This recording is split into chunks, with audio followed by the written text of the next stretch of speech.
사실은 뭐 저는 그 총선 직후부터 그런 주장을 했습니다만 네. 윤석열 대통령이 지금의 어떤 난맥상을 풀어내기 위해서는 본인이 스스로 내려놓을 부분을 밝혀야 되거든요. 그냥 이 상태로 5년 단임제로서 5년 남은 임기 3년을 버틴다. 다 채우겠다? 그러면 서로 불행해지는 거 아닌가 싶어요. 그래서 이제 저는 총선 직후부터 이 정도 총선 결과라면 네. 대통령이 할 수 있는 방법은 선도적으로 먼저 개헌 제안을 하는 거다. 그리고 4년 중임제로 2026년 지방선거 때쯤에 맞춰서 대선을 다시 치르는, 그리고 본인의 임기를 뭐 1년이 조금 안 됩니다만 그 정도 스스로 단축하는 제안을 하면 네. 아마 윤석열 대통령이 대통령으로서 전국을 어느 정도는 주도할 수 있겠습니다만 네. 그 외의 방법은 저는 생각이 안 난다 그러는데 이제 급기야 네. 최근에 국힘 내부에서도 그런 얘기가 나오기 시작했어요. 뭐 얘기를 꺼냈다가 바로 좀 걷어들인 측면은 있습니다만 나경원 의원이 그런 하루 얘기가 만에. 그러니까 그 얘기는 뭐냐면 국힘 내에서도 비공개적으로는 그런 얘기를 많이 한다는 얘기거든요. 근데 그거 외에는 다른 뭐 방법이 있을까요? 제가 보니까 네. 뭐 나경원 의원은 안철수 의원의 뒤를 걷고 있는 게 아닌가. 좀 이렇게 얘기했다가 쥐어 박히면 아예 아닙니다.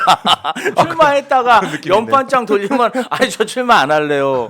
뭐 임기 단축제 개헌 얘기했다가 네. 저는 그런 뜻으로 얘기한 게 아니다. 아니다. 아니 자기가 말을 해놓고는 그렇게 며칠 만에 좀 쥐어 박힌다고 다시 그런 회수하는 그런 모습이 좀 안철수 의원과 뭔가 정치의 괴를 같이 하는 게 아닌가. 안나 연대 한번 저 기대해 봅니다. 안나 연대. 아직은 이 맷집을 더 키워야 돼요. 그래요. 나경원은 아니 정치를 20에 몇십 대해서. 년 했는데 더 맷집을 키우면 어떡합니까? 아니, 그래서- 맷집을 키우려면 많이 얻어 맞아야 더 되잖아요. 맞아야 더 맞아야 된다. 기간이 중요한 게 아니고 얼마나 많이 맞아봤느냐 네. 그게 중요한 아니 거죠. 좀만 뭐라 맷집은. 그러면 바로 그냥 후퇴하니까 진짜 제가 나경원 의원 보면은 예. 정치한 구력이 좀 아깝습니다. 짠하시군요. 예, 아유. 그 정도인데, 근데 윤 대통령은 제가 봤을 때는 뭐 변할 생각이 없어 보이는 것 같아요. 글쎄요. 근데 네.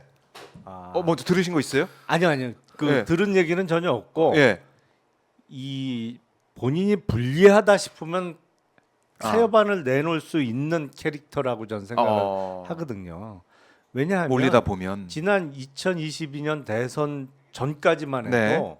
당시 이준석 당 대표한테 꼬박꼬박 존댓말을 했다는 거예요. 절대로 말을 놓지 않고 대표님 하면서 예. 그러다가 이제 대선 이후에는 많이 달라졌습니다만 그래서 그렇죠. 본인이 아직은 수세다 아니면 저 사람 힘이 필요하다 내지는 본인이 처지가 공공하다고 판단되면 또 완전히 바뀔 수 있는 그런 가능성이 있기 때문에 예. 근데 아직까지는 변화된 모습은 전혀 감지되지 않죠. 왜냐하면 버틸 수 있다라고 판단을 하니까 그런 거죠. 지금으로서는 민정수석 부활시키고 뭐 검사 인사도 내 마음대로 하고 이렇게 하면서 어떻게든 진지 구축이 가능하다. 3년 버틸 수 있다. 이런 판단을 하고 아직은 있다는. 그렇게 판단하는 것 같아요. 그러니까 김치찌개 끓이고 막 계란말이 할 때 표정이 정말 좋더라고요, 윤석열 대통령이. 아니 뭔가 좀 예. 내가 이렇게 잘 아니 뭐 할 수 있다.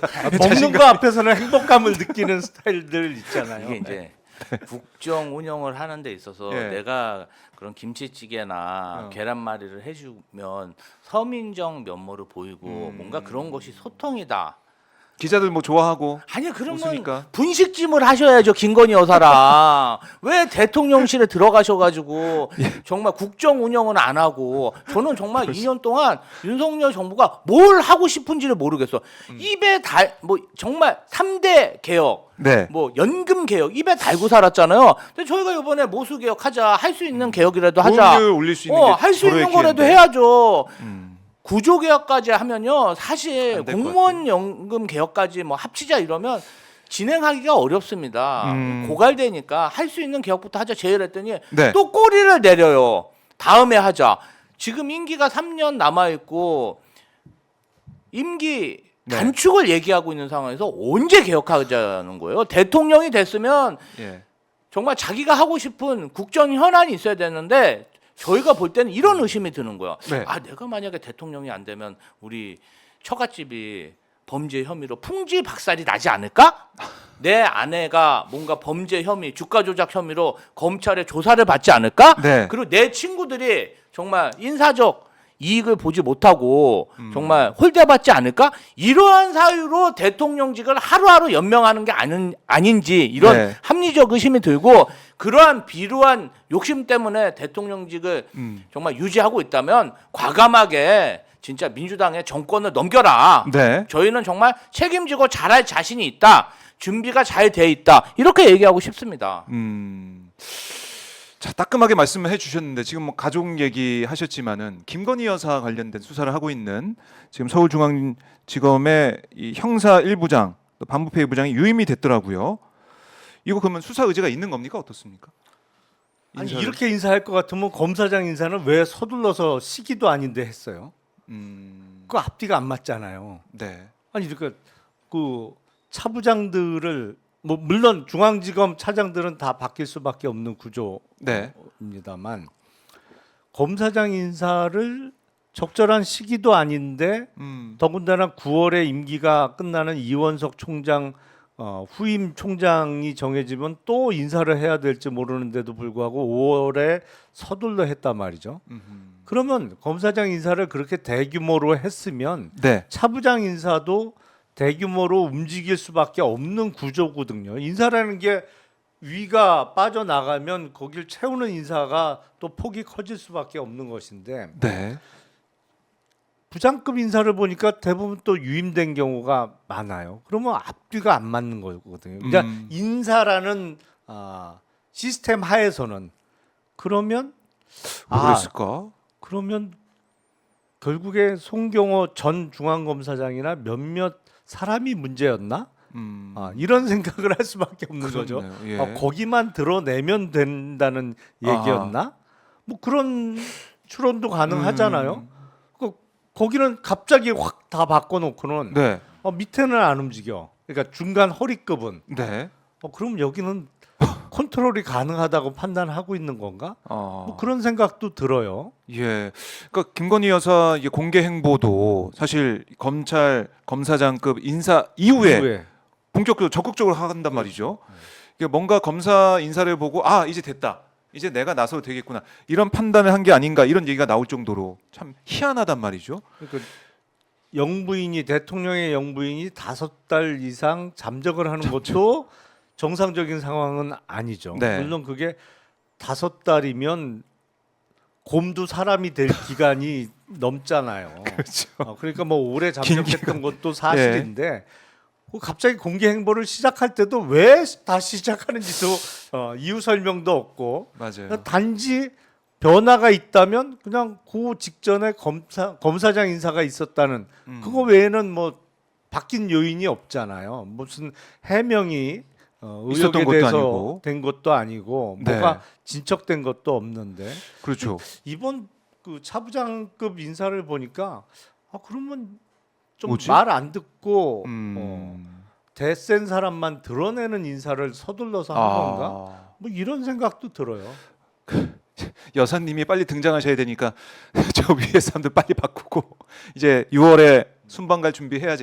뭐 이런 느낌이 드는 그런 느낌이 드는 상황까지 갔다. 해외 순방 반년 참았으면 오래 참기도 했죠.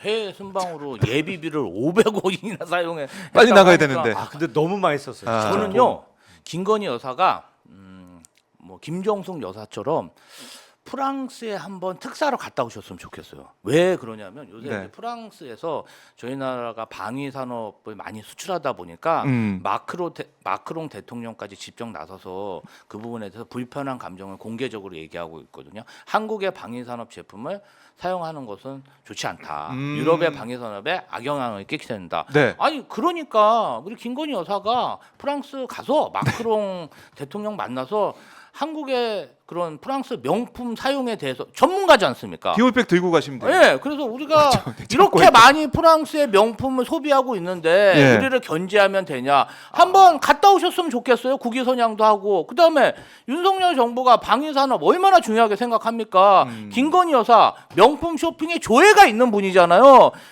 아니 뭐 그런 행위들은 저는 좋다고 생각합니다. 뭐 초대를 해줄지 모르겠지만 프랑스 명품을 사랑합니다는 거 보여주셨을 때. 얼마나 많이 쓰는지 가서 좀 설명 좀 외교적 해주고 역할을. 왔으면 좋겠어요. 예. 참 저희가 뭐 웃으면서 얘기를 했지만은 그만큼 웃음이 나올 정도로 지금 상황이 말이 아니다라는 거고. 아니 디올백 이거 어디 있습니까? 근데 지금 이 디올백 어디 있는지 이것도 찾아야 되는 거 아니에요? 수사를 한다면? 대통령실의 설명에 의하면 예. 대통령 기록물이기 때문에 기록물 보관 창고에 있다는 그요. 설명이 있었잖아요. 네. 그것도 확인을 해봐야 되는 거 아닌가요? 근데 수사기관에서. 책은 왜 버렸죠?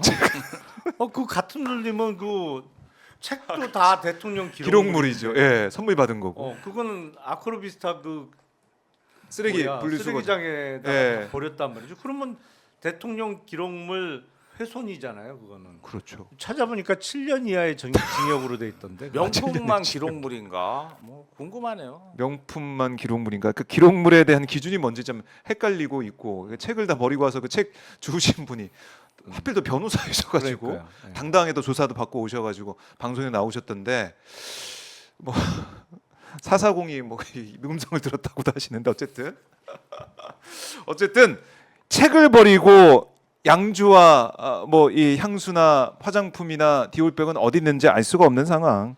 이거 검찰이 정말 압수수색해가지고 그게 정말 있는지 확인을 국민들 앞에 시켜줄 수 있을 것인가? 저는 이것도 너무 궁금합니다. 검찰 수사를 제대로 한다 그러면 확인해봐야 되는 거잖아요. 대통령실의 해명에 의하면 네, 기록물 창고를 한번 확인해야 될 거잖아요. 그렇죠. 그럼 압수수색 수사하면서. 영장을 받아서 들어가서 거기 있느냐? 있느냐? 저는 디올백 글쎄요. 네. 없을 것 같으세요? 디올백 얘기가 나오면 저는 자꾸 당근이 생각나요. 당근이 설마.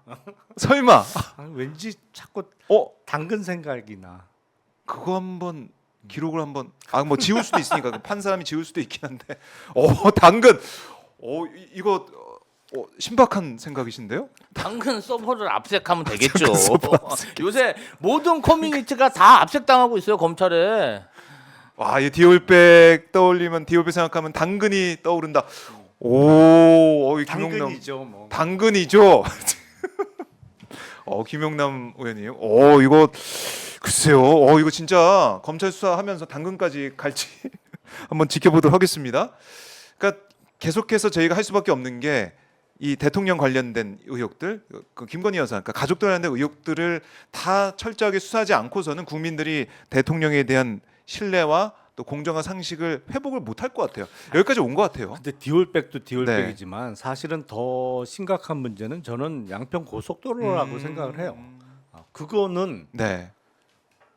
그 디올백은 동영상이 공개되면서 큰 충격을 줬던 거지만 사안의 경중을 따지자면 사실은 고속도로가 더 심각하죠. 근데 뭐 많이들 잊혀지고 있어요. 맞아요. 사실은. 옛날 일 같이 느껴지기도 근데 하고. 이게 그 이슈를 덮는 그러니까 그런 작전인 것 같기도 하고 뭐 정신 없잖아요. 정신 네. 못 차릴 정도로 여기저기서 터지고 빵빵 있으니까. 터지니까 아하. 양평고속도로는 아마 이제 22대 국회에서도 민주당이 이건 뭐 특검 추진을 통해 가지고 국정수사 추진 통해서 밝힐 예정이죠. 일단은 예. 지금 뭐 최혜병 건도 그렇고 김건희 종합특검도 그렇고 여러 가지 국정 현안에 대해서 특검도 특검이지만 국회에서 할 수 있는 게 있습니다. 국정감사 전까지 국정조사라는 절차가 있거든요. 한 2주 정도. 그래서 네. 여러 가지 상황에서 국정조사도 할 필요가 있다. 음. 그리고 여기서는 위증하고 자료 안 내면은 고발당하고 사법처리 받을 수 있어요. 그래서 좀 뭐 많은 분들이 국정조사에 대한 어떤 가성비가 떨어진다, 진실을 밝힐 수가 없다고 하지만 사항에 대해서 정말 국회의원들이 집중해서 하면은 그래도 진실이 밝혀지고 네. 또 어떤 홍보 효과도 대단합니다. 수사에 도움을 줄 수 있기 때문에 저는 국정조사도 적극적으로 활용했으면 좋겠습니다. 국정조사도 활용하자. 양평고속도로 그 지금 너무 할 게 많네. 이채 양명주 우리가 뭐 총선 때 많이 들었던 얘기지만 이채 양명주 지금 하나도 밝혀진 게 없는 거 아니겠습니까? 이거는 22대 국회에서는 밝혀야 되고 개혁신당에서도 이 사안은 뭐 다른 이견이 없을 것 같아요. 진상을 밝혀야 된다는 이 부분은. 또 해병대 여러 행사에 이준석 의원도 함께 해왔고 개혁신당도 한 목소리를 내왔기 때문에 이 부분은 범야권 192석이 함께 힘을 모을 수밖에 없다 이런 생각을 해보게 되고